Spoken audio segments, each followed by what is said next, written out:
दीदी बंगाल से वोट चाहिए। दीदी What is this? दीदी चारों तरफ कमल खिलेगा। It is their baby. They tried, they have done it. We have done it together. जिस तरीके से ममता दीदी को खुली चुनौती दी जा रही है प्रधानमंत्री नरेंद्र मोदी की तरफ से बनारस में चुनाव लड़ने के लिए, कितना सम्मान मिलेगा? देखिए, पहली बात तो यह है कि नरेंद्र मोदी जी का ये कोई ख़रीदा हुआ बनारस तो है नहीं। नरेंद्र मोदी को गुजरात से वो आते हैं और यहाँ चुनाव लड़ते हैं। बनारस की जनता उनको ढेर सारा प्यार और सम्मान देती है। रही बात ममता दीदी की, ममता दीदी भी जो है बंगाल से यहाँ आकर के लड़ सकती हैं। बाबा विश्वनाथ का जो नगरी है वो बाबा विश्वनाथ के नगरी में सभी धर्म संप्रदाय के लोगों को भरपूर प्यार मिलता है, भरपूर सम्मान मिलता है। उसी में कल नरेंद्र मोदी जी ने एक बड़ा गलत बयान दिया ममता बनर्जी को लेकर के कि वो श्री राम के नाम से चिढ़ती हैं। मैं पूछना चाहता हूं कि नरेंद्र मोदी जी, आप हिंदू और हिंदुत्व की राजनीति करते हैं, आपको शर्म क्यों नहीं आता है कि जब किसी एक हिंदू को श्री राम के खिलाफ आप बोलते हुए नज़र आते हैं? बाबा विश्वनाथ के नगरी में सबसे ज़्यादा अगर हिंदू और हिंदुत्व का अपमान अगर किया गया है तो भारतीय जनता पार्टी के द्वारा किया गया है। आपको याद होना चाहिए कि सन 2014 और सन 2019 में भारतीय जनता पार्टी के लोग बनारस के अंदर हर हर महादेव के नारे के जगह हर हर मोदी का नारा लगा दिया। ये धर्म और संस्कृति के पूरे खिलाफ था। हर हर का शब्द सिर्फ और सिर्फ बाबा विश्वनाथ के ऊपर लगता है। बाबा विश्वनाथ उनको सद्बुद्धि दें। 10 साल का कार्यकाल उन्होंने दिया है बनारस के अंदर नरेंद्र मोदी जी ने, और मैं बाबा विश्वनाथ से सिर्फ यही प्रार्थना करूंगा कि धर्म के नाम पर राजनीति और धर्म के नाम पर नफरत फैलाने वाले लोगों को बाबा सद्बुद्धि, एकता, प्यार और अखंडता का दें। एक कहावत है हमारे बनारस में कि बाबा बाबा सब कहे, माई कहे न कोई, बाबा के दरबार में माई कहे सो होय। यानी बाबा के दरबार में माँ पार्वती, माँ भगवती का भी बहुत विशेष स्थान है। बंगाल और काशी का एक पुराना नाता है। बाबा विश्वनाथ के नगरी से, अगर बनारस बाबा विश्वनाथ का नगरी है तो बंगाल जो है माँ भगवती का सबसे पवित्र स्थान है।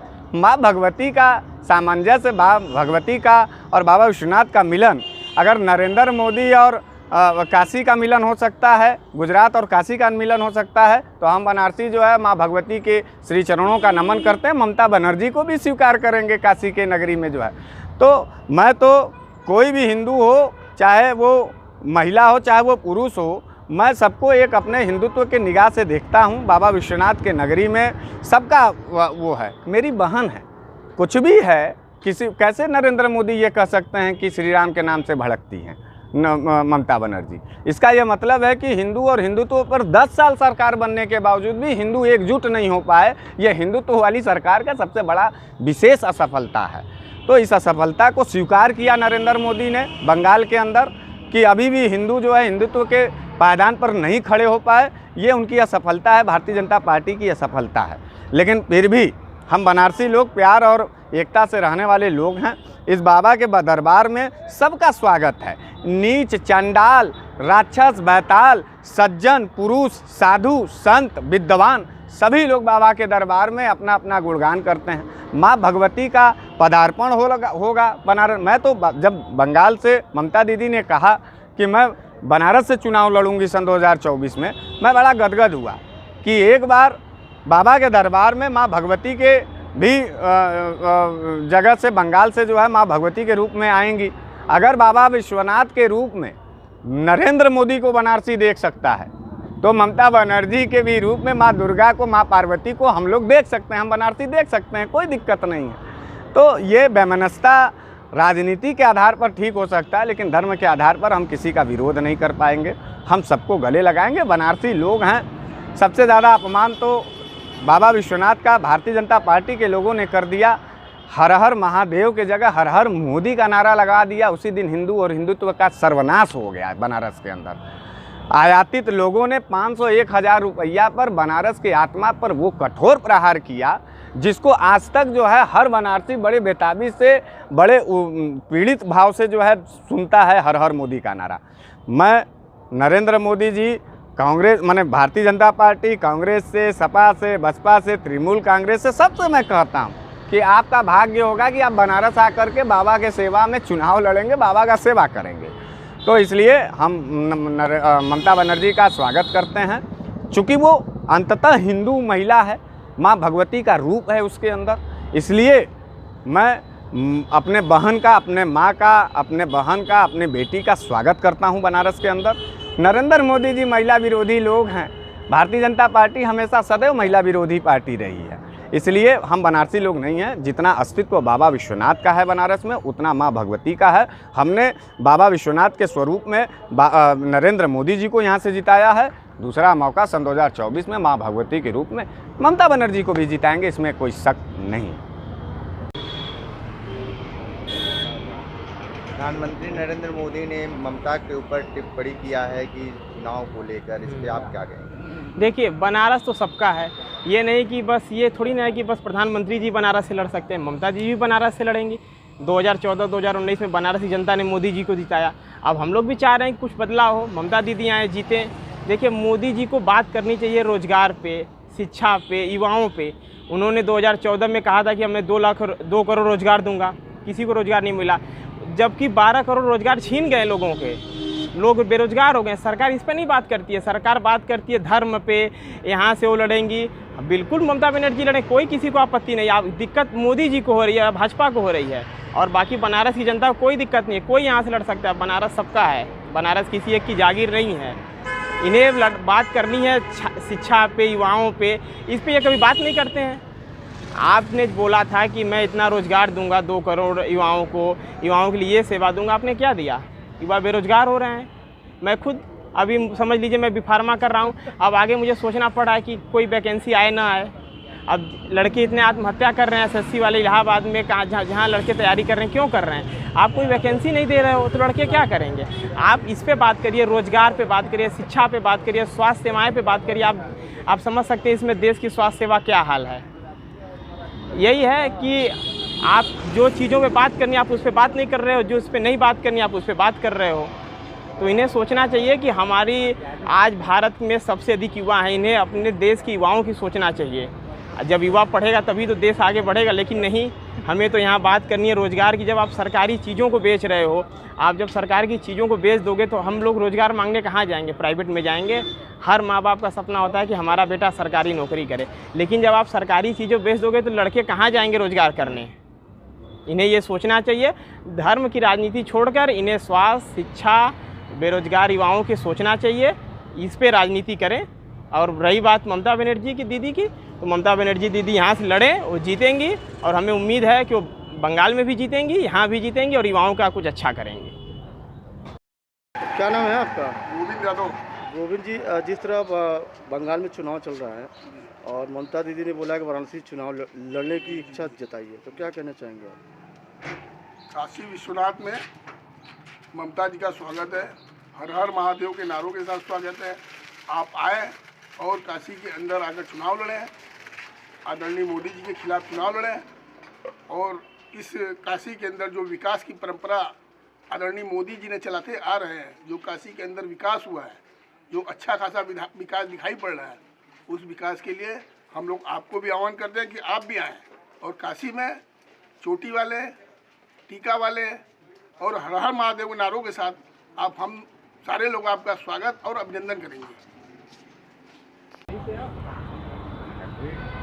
ममता बनर्जी ने कहा है कि बनारस से चुनाव लड़ने के लिए नरेंद्र मोदी ने कहा है कि श्री राम के नारे से ममता दीदी चिढ़ती हैं, इस पर आपका क्या बयान है? देखिए, भारत जो है सदैव से भिन्न भिन्न जाति और धर्मों का सम्मिश्रण का देश रहा है। यहाँ सबको आज़ादी है कहीं से भी चुनाव लड़ने की और अपने अभिव्यक्ति की। यहाँ दुर्गा, काली, सीता सभी को लोग पूछते हैं, शिव को पूछते हैं, राम को पूछते हैं। सारे हिंदू हैं, पूरे हिंदुस्तान में कहीं भी आ जा सकते हैं, कहीं से चुनाव लड़ सकते हैं, कहीं से भी अपनी जनसेवा की भावना रख सकते हैं। अगर ममता दीदी के अंदर काशी के लोगों की सेवा और यहाँ से एक अलग जगाना है, दुर्गा और काली की शक्तियों का यहाँ सही चमत्कारिक रूप प्रकट करना है, तो उनकी आराधना है।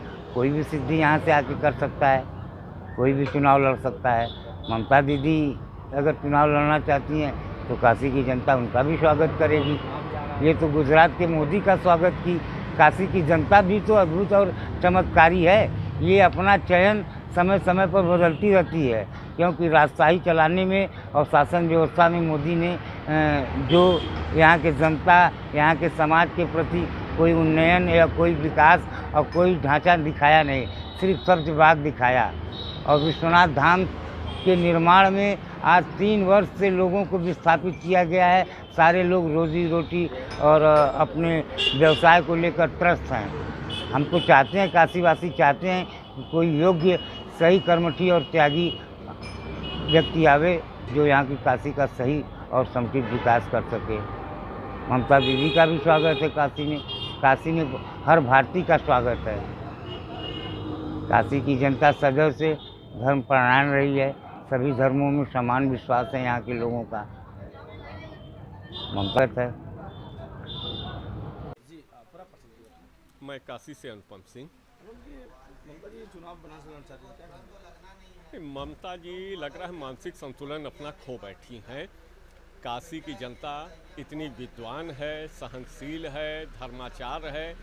जो आदमी कलकत्ता में माँ दुर्गा का अनादर करता है और मानुष की राजनीति करता है, टोपी की राजनीति करता है, मुस्लिम तुष्टीकरण की राजनीति करता है, वो महिला दीदी आएंगी काशी में चुनाव लड़ने, जो धर्म की नगरी है, सांस्कृतिक राजधानी है, संस्कृति की नगरी है, वो आ रही हैं काशी में चुनाव लड़ने, वो भी देश के हमारे प्रधानमंत्री से। उनका मुकाबला होगा। केजरीवाल जी मुँह खा के जा चुके हैं, अब कुछ ममता दीदी आ जाए कलकत्ता से, पहले वो अपना वेस्ट बंगाल बचा लें, वो तो खंडहर हो ही चुका है। और अब दोबारा अपनी यदि बेइज्जती कराना है, मैं उनके पैर पे कमेंट्स नहीं करूंगा कि अभी तो उनका पैर भी टूटा है, कहीं ऐसा न हो कि दिमाग भी उनका टूट जाए। मैं बस यही कहूंगा कि जो जहां पर हैं वहीं पर रहें, वहीं की राजनीति करें, काशी की जनता से टकराने की कोशिश न करें, नहीं तो हो सकता है कि वो सैकड़ों में भी वोट नहीं पाएंगे, हज़ारों की तो बात ही दूर है। पूरा परिचय। मेरा नाम अशोक राय। अशोक जी, ममता जी चुनाव लड़ने की बात करें बनारस से, क्या कहना चाहेंगे? अब उनको आना तो नहीं चाहिए, कोई फ़ायदा नहीं है यहाँ से चुनाव लड़ने का उनको, क्योंकि यहाँ भाजपा के छोड़ करके आज तक न कोई हुआ है न अब होगा कभी। अभी ऐसा लगता है हम लोगों को। क्या वजह है? वजह ये है कि हम लोग जो है भाजपा से हम लोग ज़्यादा खुश हैं, उनका काम अच्छा लग रहा है, उनका सब कुछ अच्छा लग रहा है काम देख करके हम लोग को। ममता जी में एक बार मौका मिलना चाहिए। ममता जी पहले बंगाल देख लें, फिर हम लोग का यूपी देखें। पूरा परिचय। हमारा नाम अरविंद सिंह है। अरविंद जी, ममता जी चुनाव लड़ने की बात करें बनारस से, क्या कहते हैं? ममता जी पहले अपना चुनाव देख ले, जो बंगाल का चुनाव हो रहा है, और उस चुनाव के बाद वो निर्णय करेंगे कि उनको कहाँ से चुनाव लड़ना है। और लोकतंत्र है, लोकतंत्र में कोई भी कहीं से भी चुनाव लड़ सकता है। और ममता जी अगर बनारस से चुनाव लड़ना चाह रही हैं तो वो बनारस में चुनाव लड़ें, उनका स्वागत है। और जब चुनाव वो लड़ेंगे तब उनको आटे दाल का भाव का सब पता चल जाएगा। क्या कहना चाहेंगे? केजरीवाल भी आए थे। वो तो वही मैंने बताया ना कि केजरीवाल भी आके यहाँ से आजमा के चले गए। तमाम लोग आए बाहर से, चुनाव लड़के चले गए। अगर दीदी की इच्छा है तो भी इच्छा आके बाबा की नगरी में अपनी पूरी कर लें, गंगा में नहा लें। जी, पूरा परिचय। अभिषेक पांडे कैंट। अभिषेक जी, ममता जी यहाँ से चुनाव लड़ना चाह रही हैं, क्या कहेंगे? बंगाल में तो जा ही रही हैं और यहाँ क्या चुनाव लड़ेंगे। यहाँ की तो जनता एकदम मूड बनाई है, मोदी जी को प्रधानमंत्री भी बनाई है, और यहाँ यदि वो चुनाव लड़ जाएंगे तो हमको लग रहा है कि अभी तो लोग पहचान भी रहे हैं उनको, उनकी पहचान भी खत्म हो जाएगी। जी, पूरा परिचय दीजिएगा। मैं आर.एस. जायसवाल, वाराणसी। ममता जी चुनाव बनारस से लड़ना चाह रही हैं, क्या कहना चाहेंगे आप? चुनाव तो ऐसा चीज़ है, कोई भी इंसान कहीं से लड़ सकता है। अगर मोदी जी ने जाके ललकारा है बंगाल में, तो बंगाल से ममता दीदी भी बनारस में ललकार सकती हैं। क्या उनका सोच है देखिए, वो तो बात अलग है, लेकिन बनारस में टिकना उनका बहुत नामुमकिन है। क्या वजह? वजह क्या है? भारतीय जनता पार्टी की लहर की बात नहीं है। हम तो, मैं देख रहा हूँ कि अप टू दिस टाइम जितने भी पीएम हुए हैं, जितना इन्होंने ध्यान रखा है पूरे इंडिया का, कि वो इंडिया क्या पूरे विश्व में भी इन्होंने जो नाम कमाया है, जो कार्य किया है, उतना शायद ही कोई प्रधानमंत्री देखने को मिलता है। कई प्रधानमंत्री रह चुके हैं, क्या कभी कोई बनारस झांकने भी आता था? चूँकि इनका संसदीय क्षेत्र है तो काफ़ी इनको मतलब रुचि इसमें है। अच्छी बात है, चुनाव लड़े हो, चुनाव का नतीजा तो रिजल्ट बताएगा। तो लड़ना चाहिए उनको चुनाव? मेरे ख्याल से तो नहीं लड़ना चाहिए, बदनामी के सिवा और कुछ नहीं लिखा है। ममता जी को क्योंकि एक बार तो आप पार्टी ने और केजरीवाल साहब भी कोशिश किए थे, नतीजा क्या हुआ? 0। वही बात है, लड़ने को कोई इंसान लड़ सकता है, किसी के भी तो लड़ सकता है, बात वो नहीं है। लेकिन बात यह है कि मोदी का कार्यशैली, विकास सब कुछ देखते हुए बनारस तो पूरा उनके साथ है, ये तो तय है। ममता जी यहाँ आएंगे तो विकास हो जाएगा। विकास ममता जी यहाँ आएंगे तो विकास हो जाएगा, बेकार हो जाएगा। बिल्कुल बेकार हो जाएगा।